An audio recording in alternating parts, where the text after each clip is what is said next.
Olá pessoal, tudo bem com vocês? Aqui quem fala é o professor Bruno Oliveira. Estou aqui muito feliz iniciando mais uma aula do nosso curso Direito Eleitoral da Prática para a Teoria. E hoje nós vamos começar a resolver questões sobre recursos eleitorais. Esta é a nossa aula número 30. Sobre o tema recursos eleitorais serão duas aulas. Esta é a parte 1. Antes de começar, se você não me segue ainda no Instagram para receber dicas diárias de direito eleitoral, o Instagram é @professorbrunoeleitoral. Ok? Vamos então iniciar? Vamos para a nossa primeira questão da aula de hoje. Vamos utilizar bastante a Constituição Federal e também o próprio Código Eleitoral, a Lei 4737 de 1965, ok? Vamos para a nossa primeira questão, cobrada no ano de 2021. Banca Sebrasp, Ministério Público do Estado do Amapá. Vejam, de acordo com a legislação eleitoral e o entendimento do TSE, as decisões desse tribunal, então nós estamos falando aqui do TSE, sobre quaisquer recursos que acarretarem, a perda de diplomas, somente poderão ser tomadas com a presença, letra A, de todos os seus membros, inclusive em embargos de declaração de deliberação que tenha importado perda de diploma. B, de 2/3 dos seus membros, inclusive em embargos de declaração de deliberação que tenha importado perda de diploma.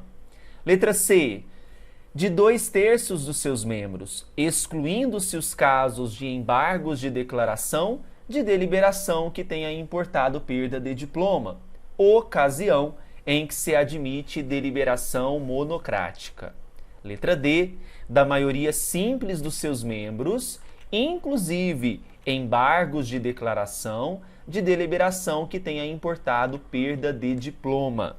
E por fim, nós temos aqui a letrinha E, de maioria simples dos seus membros, excluindo-se os casos de embargos de declaração de deliberação que tenha importado perda de diploma, ocasião em que se admite deliberação monocrática.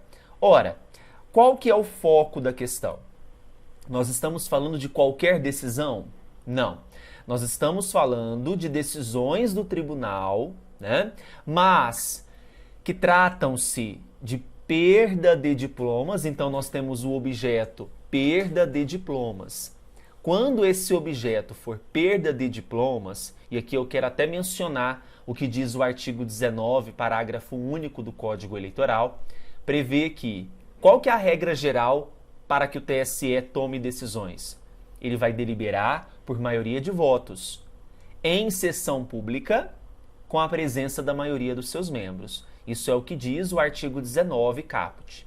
Aí vem o parágrafo único desse mesmo artigo dizer que as decisões do Tribunal Superior, assim na interpretação do Código Eleitoral em face da Constituição e cassação de registro de partidos políticos, como sobre quaisquer recursos que importem anulação geral de eleições ou perda de diplomas, só poderão ser tomadas com a presença de todos os seus membros. Se ocorrer impedimento de algum juiz, será convocado o substituto ou respectivo suplente. Então perceba, nós temos decisões do TSE interpretando, por exemplo, Código Eleitoral em face da Constituição Federal, cassação de registro de partidos políticos e sobre recursos, quaisquer recursos que importem anulação geral de eleições ou perda de diplomas. Nesses casos, é necessária a presença de todos os membros.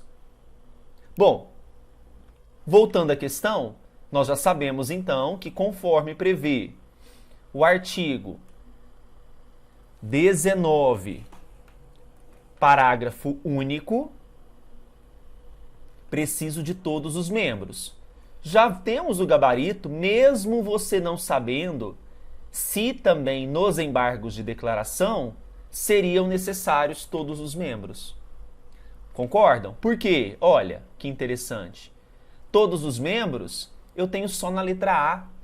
Todos os membros, inclusive em embargos de declaração, de deliberação que tenha importado perda de diploma, ocasião em que se admite deliberação monocrática.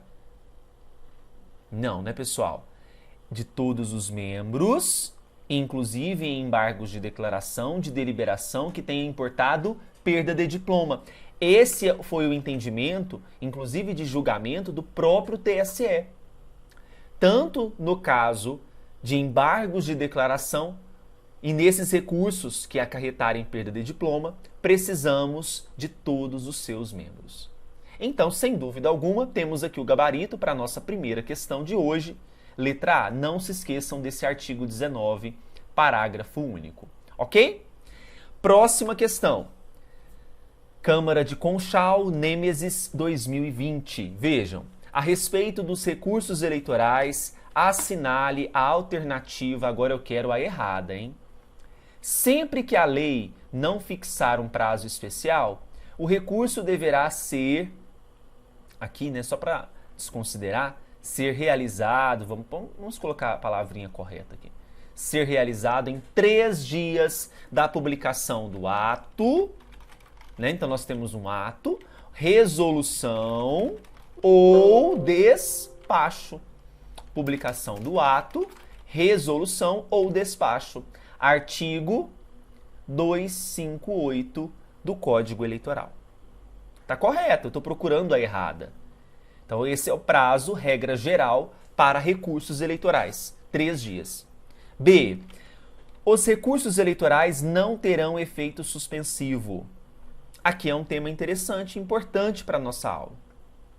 A regra geral é que nós não temos efeito suspensivo para os recursos eleitorais, conforme o artigo 257. Mas teremos situações em que teremos efeito suspensivo. Então vejam, olha só.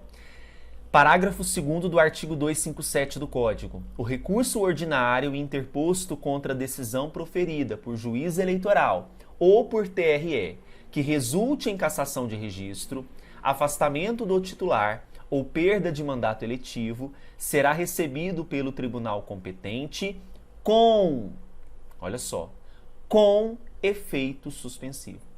Então nós temos situações que teremos efeito suspensivo. Gabarito, letra B, a letra B está correta, porque a regra geral é que não teremos efeito suspensivo, artigo 257, Código Eleitoral. Letra C. O recurso contra a expedição de diploma recebe o nome de recurso, mas na verdade não é um recurso propriamente dito, né? Caberá somente nos casos de inelegibilidade superveniente ou de natureza constitucional e de falta de condição de elegibilidade. Esse recurso, que não é recurso, que é o RCED, né? A gente chama de RCED, que é recurso contra a expedição de diploma, do artigo 262, foi até alterado pela lei de 2013, a lei 12.891. Hoje ele é cabível em situações muito claras. 262 disse que somente nos casos de inelegibilidade superveniente ou de natureza constitucional e de falta de condição de elegibilidade é cabível o recurso contra a expedição do diploma, tá? Então, letra C está verdadeira, está correta. Letra D. A distribuição do primeiro recurso que chegar ao TRE ou TSE prevenirá a competência do relator para todos os demais casos do mesmo município ou estado. E aí, certo ou errado? Certo. É o que nos mostra, pessoal.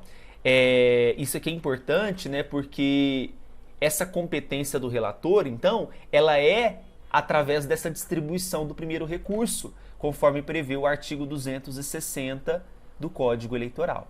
Sobrou a letra E.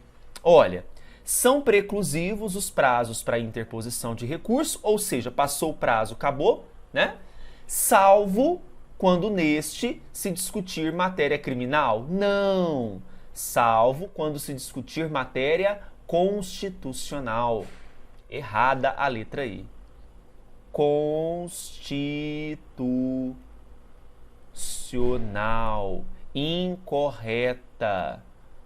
Incorreta a letra I. Constitucional. Artigo 259 do Código Eleitoral é o nosso gabaritinho, tá bom? Questão 433, ano 2020, Banca Sebrasp, Ministério Público do Estado do Ceará. Olha só. Com base no Código Eleitoral, assinale a opção correta referente a recurso eleitoral. Vamos lá, letra A.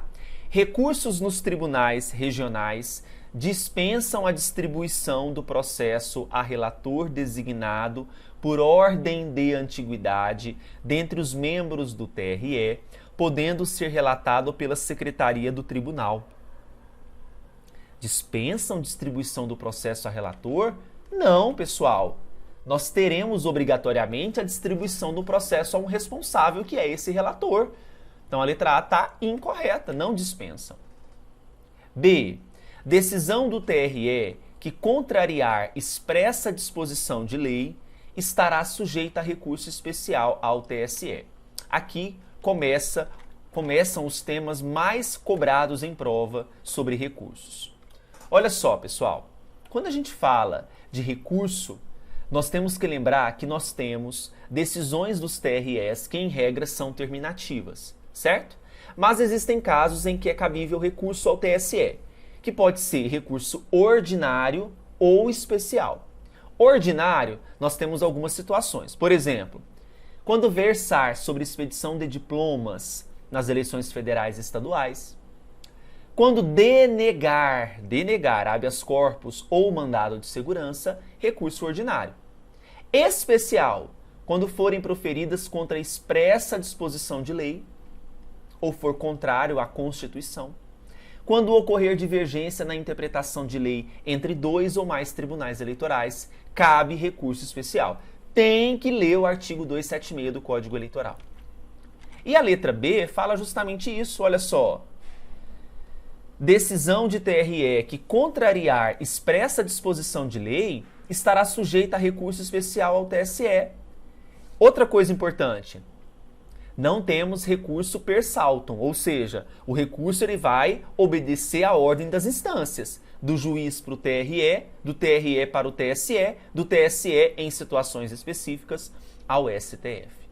E aqui, na letra B, nós temos uma situação clara de recurso especial ao TSE, porque contrariou expressa disposição de lei. Então, letra B verdadeira. C. Embargos de declaração suspendem os prazos para interposição de recursos. Falso.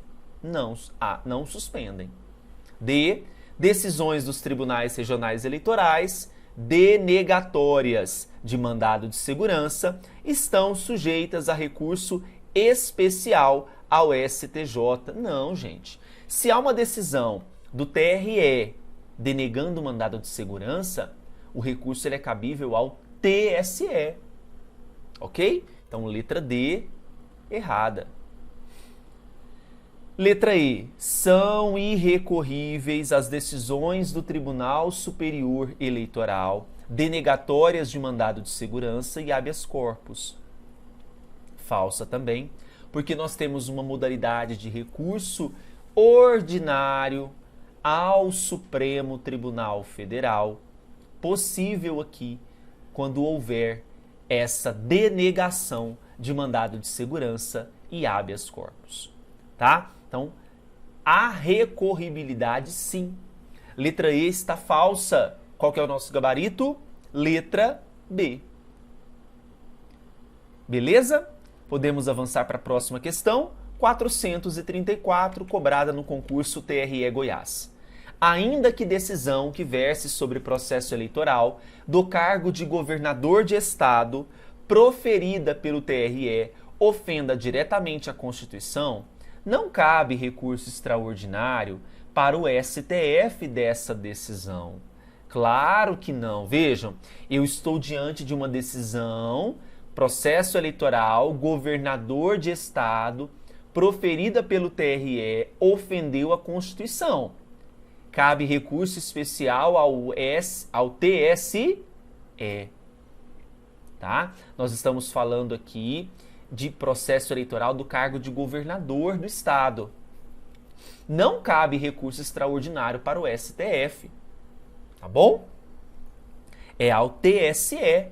Correta a questão. Então, não cabe recurso extraordinário para o STF e sim ao Tribunal Superior Eleitoral, o recurso chamado de RESP, recurso especial.